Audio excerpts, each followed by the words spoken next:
1분기 가계 실질 소비 지출이 7분기 만에 전년 동기 대비 감소세를 기록했습니다. 지난달 근로자 수는 2달 연속 전년 동기 대비 줄어들었습니다. 이창용 한국은행 총재가 기준금리를 2.5%로 낮춘 데 이어 이후 인하폭이 당초 예상보다 더 커질 가능성이 있다고 밝혔습니다. 올해 경제 성장률 전망치는 기존 1.5%에서 0.8%로 대폭 낮췄습니다. 부부가 모두 국민연금을 받는 부부수급자가 지난해 80만 쌍에 육박해 5년 새 2배 넘게 늘었습니다. 올 1월 말 부부 합산 평균 수령액은 111만 원으로 500만 원을 넘는 경우도 있었습니다. 서울 아파트값이 이번 주에도 상승폭을 더 키우면서 17주 연속 올랐습니다. 강남 3구 모두 0.3%대 높은 상승률을 기록한 가운데 강남구는 10주 만에 최대 상승률을 기록했습니다.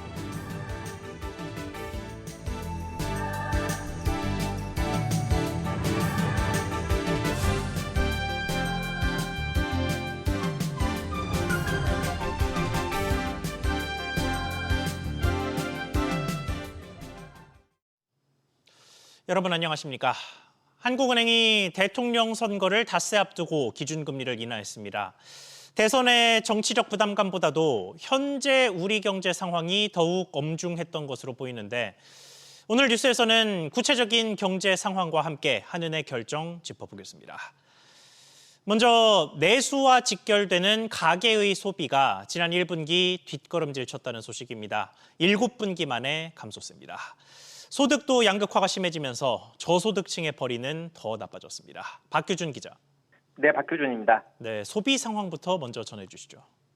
네, 통계청에 따르면 물가 상승분을 제거한 1분기 실질 소비 지출은 지난해 동기 대비 0.7% 줄었습니다. 실질 소비 지출이 마이너스를 보인 건 2023년 2분기 이후 7분기만이고요. 감소폭으로 보면 코로나 팬데믹 당시인 2020년 4분기 이후에 최대입니다. 명목 소비 지출도 지난해 동기 대비 1.4% 늘어나는 데 그쳤습니다. 특히 주류 담배는 마이너스 4.3%, 교통과 운송은 마이너스 3.7%, 의류 신발은 마이너스 4.7% 등으로 감소세가 두드러졌습니다. 특히 주류와 담배는 2020년 4분기 이후에 가장 큰 폭으로 소비가 줄었습니다. 처분이 가능한 소득에서 지출 비중을 뜻하는 평균 소비 성향은 69.8%로 2.1%포인트 떨어지며 3분기 연속 감소했습니다. 네, 그리고 소득 격차는 더 벌어졌죠. 그렇습니다. 올 1분기 명목 월평균 가계소득은 535만 천 원으로 1년 전보다 4.5% 늘었는데요. 하지만 내용을 뜯어보면 이 상위층의 소득이 더 늘어난 영향이 컸습니다. 소득 하위 20% 가구의 월평균 소득은 114만 원으로 작년 대비 1.5% 줄어든 반면에 상위 20% 가구 소득은 1,188만 원으로 5.6% 크게 늘었습니다. 이로써 분배 지표인 5분위 배율이 6.32배로 1년 전보다 악화했습니다. SBS 비즈 박규준입니다. 근로자들의 일자리도 2달 연속으로 감소세를 기록했습니다. 특히나 앞서 봤던 대로 소비가 줄어든 영향을 크게 받는 도소매업과 숙박음식점업에서 종사자가 크게 줄었습니다. 정대한 기자. 네, 정대한입니다. 네, 구체적으로 얼마나 줄어들었습니까? 네, 고용노동부에 따르면 지난달 도소매업 관련 종사자는 총 225만 4천 명으로 1년 전보다 3만 4천 명, 1.5% 감소한 것으로 나타났습니다. 숙박음식점업 종사자도 전년 동월 대비 1만 1,000명 줄었는데요. 최근 소비심리 위축 등에 따른 내수 부진의 직격탄을 맞은 것으로 분석됩니다. 건설업 종사자도 최근 건설 경기 침체로 인해 1년 전보다 9만 1,000명 줄어든 139만 2천 명으로 집계됐습니다. 종사자 수 비중이 가장 큰 제조업도 전년 동월 대비 6천 명 줄면서 2023년 10월 이후 19개월 연속으로 감소했습니다. 전체 1인 이상 사업체 종사자는 2027만 4천 명으로 전년 대비 소폭 감소했는데요. 2022년 이후 증가세가 계속 둔화하다가 지난 2월 다시 증가했지만 3월과 4월에 2개월 연속으로 줄었습니다. 네, 그런데 이 조사에서 임금은 오히려 늘었다고 하던데 얼마였습니까? 네, 지난 3월 기준 상용근로자 1인 이상 사업체의 전체 근로자 1인당 임금 총액은 413만 6천 원으로 집계됐는데요. 지난해 같은 달보다 12만 6천 원, 3.1% 올랐습니다. 올해 1분기 기준으로 1인당 월 평균 명목임금도 1년 전보다 4.5% 늘어났고 물가를 반영한 실질임금도 379만 7천 원으로 2.3% 상승했는데요. 최근 소비자 물가지수가 안정되면서 실질임금이 안정적으로 증가했다고 고용부는 분석했습니다. 한편 1인당 월 평균 근로시간은 153.3시간으로 전년 같은 기간과 비교해 0.6시간 감소했습니다. SBS 비즈 정대한입니다. 이어서 한국은행의 결정 짚어보겠습니다. 기준금리 인하를 결정한 배경에는 어두워진 경제 전망이 특히 큰 영향을 끼쳤습니다. 기존 1.5%였던 올해 성장률 전망치는 0.8%로 떨어지면서 코로나19 이후 최악 수준이 될 것으로 관측됐습니다. 한은의 구체적인 경기 인식을 이한나 기자가 전하겠습니다. 한국은행 금융통화위원회가 기준금리를 2.5%로 내렸습니다. 1, 4분기 중 역성장을 이어 4월에도 부진한 흐름을 지속하고 있습니다. 금년 중 성장세가 크게 약화될 것으로 전망되고 있어 경기 대응을 위해 기준금리를 추가 인하했습니다. 인하 배경에는 지연되는 내수 회복, 미 관세 정책으로 인한 수출 둔화, 달러원 환율 하락 등이 언급됐습니다. 기존 1.5%에서 0.8%로 크게 하향 조정된 한은의 올해 경제 성장률 전망도 한몫했습니다. 건설의 영향이 가장 컸습니다. 건설 경기 침체 심화로 감소폭이 예상보다 커지면서 성장률 전망치를 0.4%포인트 정도 낮추는 요인으로 작용했습니다. 한은은 악화된 경기 상황을 고려해 앞으로도 인하 기조를 이어나가겠다고 밝혔습니다. 특히 기준금리를 한 번에 0.5%포인트 내리는 이른바 빅스텝 가능성도 열어뒀습니다. 당초 예상보다 성장세가 크게 약화되었기 때문에 향후 금리 인하 폭이 좀 더 커질 가능성이 있다고 보고 있습니다. 관심은 다음 금리 인하 시점에 모아지고 있습니다. 시장에서는 오는 8월 금리 인하가 유력하다는 관측이 나옵니다. 앞서 열리는 7월 금통위에서는 한 차례 유지한 뒤 새 정부의 경기 부양책과 함께 보조를 맞출 것이란 전망입니다. SBS 비즈 이한나입니다. 중소기업의 다음 달 경기 전망이 전달보다 악화된 것으로 나타났습니다.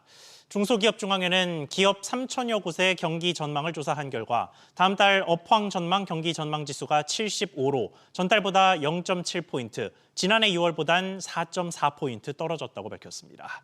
업종별로는 제조업이 79.8로 전달 대비 1포인트 떨어졌고 비제조업은 73으로 0.4포인트 하락했습니다.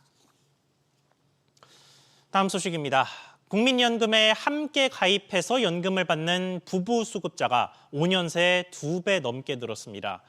부부가 월 543만 원을 받는 사례도 나왔습니다. 오정인 기자, 부부 수급자가 지금 얼마나 됩니까? 네, 국민연금공단에 따르면 부부 수급자는 지난 2019년 말 35만 5천 쌍에서 지난해 말 78만 3천 쌍으로 매년 늘었습니다. 올 1월 기준으론 79만 2천 쌍으로 집계돼 80만 쌍에 육박했습니다. 월 평균 합산 연금액도 해마다 증가하면서 1월 말 기준 111만 원으로 집계됐습니다. 이런 가운데 아내가 283만 원, 남편이 260만 원을 받아 부부 합산 543만 원, 최고액을 수령한 사례도 있었습니다. 이 금액은 국민연금연구원이 발표한 부부 기준 적정 노후 생활비 월 296만 9천 원을 크게 뛰어넘는 수준입니다.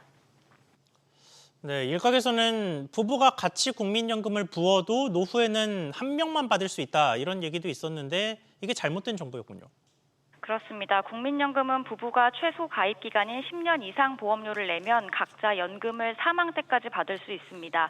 배우자가 소득이 없어 국민연금 의무 가입 대상이 아니라면 임의 가입 제도를 이용해 가입하는 것이 좋습니다. 다만 국민연금에 가입한 부부 중 한 명이 먼저 사망할 경우 남은 배우자는 자신의 연금과 사망한 배우자가 남긴 유족연금 중 하나를 선택해야 합니다. 자신의 노령연금을 고르면 유족연금의 일부 30%를 추가로 받을 수 있습니다. SBS 비즈 오정인입니다. 이번 주 부동산도 짚어보겠습니다. 서울 아파트값이 17주 연속 상승세를 이어갔습니다. 하지만 강남으로 상승세가 집중되면서 그 외 지역과는 격차가 큰 모습이었습니다. 박연신 기자. 네, 박연신입니다. 네, 서울 아파트값 상황 전해주시죠. 이번 주 서울 아파트 값은 0.16% 오르면서 17주 연속 상승세를 보였는데요. 지난주에 비해 0.03%포인트 올라 상승폭을 확대했습니다. 자치구별로 살펴보면 강남구가 0.39% 상승하며 서울 내 가장 높은 상승률을 기록했는데요.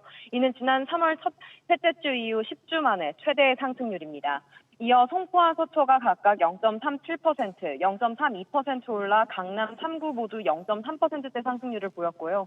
재건축 아파트가 몰려있는 양천은 0.31% 올랐고 토지거래 허가구역에서 벗어나 있는 강동과 마포는 풍선 효과로 각각 0.26%, 0.23% 상승했습니다.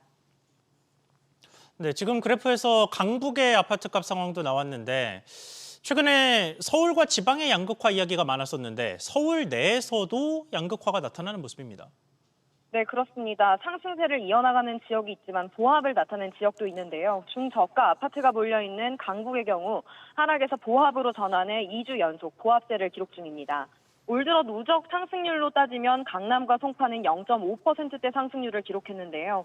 반면 노원과 도봉은 0.19%, 0.16% 떨어진 것으로 나타났습니다. 지역구별 아파트값 분위기가 양극화한 모습인데요. 한편 대선에 따른 정치적 이슈로 아파트값 상승세를 이어가던 세종은 이번 주 0.1% 오르며 상승폭을 축소했습니다. SBS 키즈 박연신입니다. 이성과의 만남을 주선해주는 데이팅 앱에서 허위로 계정을 꾸며 악용한 사례가 적발됐습니다. 데이팅 앱 직원들이 허위 여성 계정을 만들어서 남성 회원들에게 호감을 표시해 결제를 유도했는데 그런 가짜 호감을 받은 회원이 6만 명을 훌쩍 넘을 정도였습니다. 최지수 기자입니다. 마음에 드는 이성과 매칭이 되면 데이트를 할 수 있는 어플 너랑나랑입니다. 매일 새로운 이성 16명을 소개받을 수 있는데 토너먼트 방식으로 이성을 선택해 상대와 최종 매칭되면 결제 없이 무료 채팅이 가능합니다. 그런데 공정위 조사 결과 이 어플을 운영하는 테크랩스 직원들이 가짜 여성 회원 계정을 꾸며내 남성들에게 호감 표시를 하는 기만 행위를 한 것으로 드러났습니다. 가짜 여성 회원 계정을 이용하여 매칭 1단계에서 무료 또는 유료로 소개되는 남성 회원들을 모두 선택하는 방식으로 남성 회원의 친구 신청, 프로필 열람 선택 등의 참여를 유도하였습니다. 데이팅 앱 특성상 남성 회원이 더 많다는 점을 고려한 건데 어플 내 성비와 이성 회원 정보가 지속적인 어플 사용과 추가 결제로 이어진다는 점을 노린 겁니다. 대만을 대상으로 한 다른 데이팅 앱의 대만 여성 회원 사진들을 무단으로 활용했고 나이와 키, 지역 등은 임의로 꾸며냈습니다. 이렇게 해당 어플에서만 45개 가짜 계정으로 모두 64,700여 명의 남성 회원에게 호감을 표현한 사실이 적발됐습니다. 위반 기간 동안 남성들에 의해 발생한 매출액은 23억 2천만 원에 달했고 공정위는 시정 명령과 함께 5,200만 원의 과징금을 부과했습니다. 지난해에도 테크랩스는 여성 회원 사진을 무단으로 활용해 유령 계정을 만든 혐의로 2억 2,400만 원의 과징금을 부과받고 경찰 고발된 바 있습니다. SBS 비즈 최지수입니다. 해외 금융계좌의 합산 보유액이 지난해 잠깐이라도 5억 원을 초과했다면 다음 달에 신고해야 합니다. 현금과 주식 등에 더해 가상자산까지도 포함됩니다. 엄하은 기자. 네, 엄하입니다. 네, 자세한 신고 대상자 전해주시죠. 해외 금융회사 가상자산 사업자에 개설한 모든 계좌를 보유한 거주자와 내국 법인입니다. 해외 금융계좌의 합산 보유액이 지난해 5억 원을 초과했다면 6월 30일까지 신고해야 합니다. 매월 말일 기준으로 단 한 번이라도 5억 원을 넘은 계좌는 모두 적용됩니다. 현금, 주식, 채권, 가상자산 등 잔액을 모두 합한 금액이 대상인데요. 2023년 보유분을 지난해 신고했더라도 2024년 보유분 잔액이 5억 원을 넘은 경우라면 다시 신고해야 합니다. 국세청은 5억 원 초과 해외금융계좌 보유 가능성이 있는 납세자 14,000명에게 신고 안내문을 발송할 예정이라고 오늘 밝혔습니다. 국세청 홈택스와 순택스를 통해 6월 한 달 동안 신고 가능합니다. 네, 만약에 신고하지 않으면 어떻게 됩니까? 미신고나 과소신고 시 그 금액의 10% 과태료가 최대 10억 원까지 부과될 수 있습니다. 미신고, 과소신고 금액이 50억 원을 초과할 경우 형사처벌과 명단 공개 대상이 됩니다. 2023년부터는 해외 가상자산 계좌도 신고 대상에 포함됐는데요. 해외 가상자산 거래소에 개설된 수탁형 지갑은 신고 대상이지만 본인이 직접 만든 개인 지갑, 즉 비수탁형 지갑은 신고 대상이 아닙니다. SBS 비즈 엄하은입니다. 정부가 우후죽순 등록된 알뜰폰 업계의 정비에 나섰습니다. 등록 요건을 강화해서 부실 사업자를 원천 차단한다는 목표입니다. 김동필 기자, 변화되는 부분 짚어주시죠. 네, 우선 SKT, KT, LG, U+, 이동통신 3사의 망을 빌리는 알뜰폰 사업자들은 모두 의무적으로 이용자 보호 계획을 마련토록 했는데요. 현재는 도매 재고 의무 사업자인 SKT 망 알뜰폰 사업자만 제출하도록 되어 있습니다. 이용자 보호 계획은 허위 과장 광고나 불법 판매 등을 금지하고 계약 조건 설명 의무 지침 등 보호 방안이 담깁니다. 자본금 기준도 기존 3억 원에서 10억 원으로 대폭 상향하는데요. SKT 망 알뜰폰 사업자 자본금 기준은 현행 30억 원으로 유지합니다. 알뜰폰의 경우 기준만 충족하면 등록해 사업을 할 수 있기 때문에 허들을 높여서 부실 사업자를 1차적으로 솎아낸다는 취지입니다. 네, 지난 1월 발표됐던 알뜰폰 대책의 후속 조치로 볼 수 있죠. 네, 그렇습니다. 곽희정 총부는 당시 반가 5G 요금제 지원을 필두로 여러 대책을 마련하겠다고 밝혔습니다. 시장에 진입하려는 신규 사업자가 정보 보호 의무 이행 등의 충분한 재정 역량을 갖추도록 자본금 기준을 상향 조정하고 기간통신 사업 등록 시 이용자 보호 계획서를 제출하도록 하여 부실한 사업자의 진입을 원천적으로 차단할 예정입니다. 곽희정 총부는 의견 수렴과 법제처 심사 등 절차를 거친 뒤 3분기 공포할 계획입니다. 이 밖에도 조만간 알뜰폰 이용자 보호 가이드라인도 정비해서 천차만별인 해지 절차에 대한 공통 기준도 추가할 예정입니다. SBS 비즈 김동필입니다. 글로벌 3D 솔루션 기업 다소 시스템이 산업계 전문가들과 함께하는 3D 익스피리언스 컨퍼런스 코리아 2025를 오늘 서울 코엑스에서 개최했습니다. 모두를 위한 모든 것의 버추얼 트윈을 주제로 한 이번 행사에서 다소 시스템은 생성형 AI와 결합한 7세대 모델 3D 유니버스를 공개했습니다. 12개의 주요 산업들 전반에 거친 맞춤형 솔루션을 한층 더 강화하고 그리고 지원 범위는 또 훨씬 더 이렇게 확대될 것이고요. 더 나은 경험과 그리고 더 나은 가치를 제공해 나가고 있습니다. 마시모 프란도 다소 시스템 총괄은 삼성전자와 애플, 엔비디아와의 협업 사례를 발표하는 한편 소비재와 헬스케어, 항공, 우주 등 분야에서 가상과 현실을 연결하는 최신 기술 트렌드를 공유했습니다. 기준금리 인하를 확인한 코스피가 상승폭을 키우며 오후 3시 기준 1.7% 넘게 오른 2,717선 내외에서 거래되고 있습니다. 기관이 7,400억 원, 외국인이 1,800억 원가량 매수에 나서고 있습니다. 코스닥은 0.9% 오른 735선 안팎에서 오르내리고 있습니다. 달러원 환율은 7원 이상 올라 달러당 1,382원 내외에서 거래되고 있습니다. 제주항공이 정부 주관 항공사 평가에서 안전성 분야 최저점을 받았습니다. 국토부는 53개 국내외 항공사를 대상으로 항공교통 서비스를 평가한 결과 제주항공이 안전성에서 최저 등급인 F, 즉 매우 불량을 받았다고 밝혔습니다. 항공안전법 위반 등으로 다수의 과징금 처분이 내려진 티웨이 항공도 불량 등급을 받았습니다. 1분기 저축은행들이 흑자 전환에 성공했지만 연체율 상황은 더 나빠졌습니다. 저축은행 중앙회에 따르면 1분기 저축은행 79곳의 당기순이익은 440억 원으로 집계돼 지난해 1분기 1,500억 원대 손실에서 흑자로 전환했습니다. 그러나 1분기 연체율은 9%로 지난해 말보다 0.48%포인트 높아져 9년 만에 최고 수준을 이어갔습니다. 전세 사기 피해자가 지난주 3만 명에 육박하는 것으로 집계됐습니다. 한국토지주택공사 LH에 따르면 지난 21일 기준으로 전세 사기 피해자로 인정된 사람은 총 2만 9,859명으로 나타났습니다.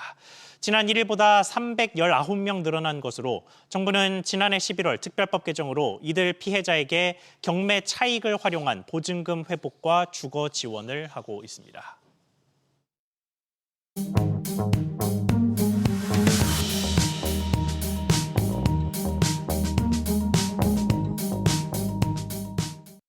안녕하세요. K웨더 공기진흥센터에서 전해드리는 대기오염 예보입니다. 미세먼지 실황을 보시면 서쪽 곳곳으로 공기질 나쁨에서 한때 나쁨 단계를 보이고 있습니다. 현재 서울은 공기질 무난한 편이고요. 오륜동과 상일 1, 2동을 중심으로 먼지 농도가 가장 낮습니다. 오늘도 낮엔 초여름 같은 더위가 이어지겠습니다. 서울 낮 기온 27도, 대전은 28도 예상됩니다. 오늘 오후 한때 내륙엔 5에서 30mm의 소나기가 내리겠는데요. 돌풍과 천둥, 번개, 우박을 동반해 요란한 소나기가 지나는 곳이 있겠습니다. 오후에도 서쪽 곳곳으로 탁한 공기가 계속되겠습니다. 환경부 기준으로는 전국 보통 수준이 예상되지만 WHO 기준으로는 수도권과 충청, 전북과 제주가 한때 나쁨 단계를 보이겠습니다. 내일과 모레는 중서부와 전북, 일요일엔 중서부를 중심으로 공기가 탁하겠습니다. 지금까지 대기오염 예보였습니다.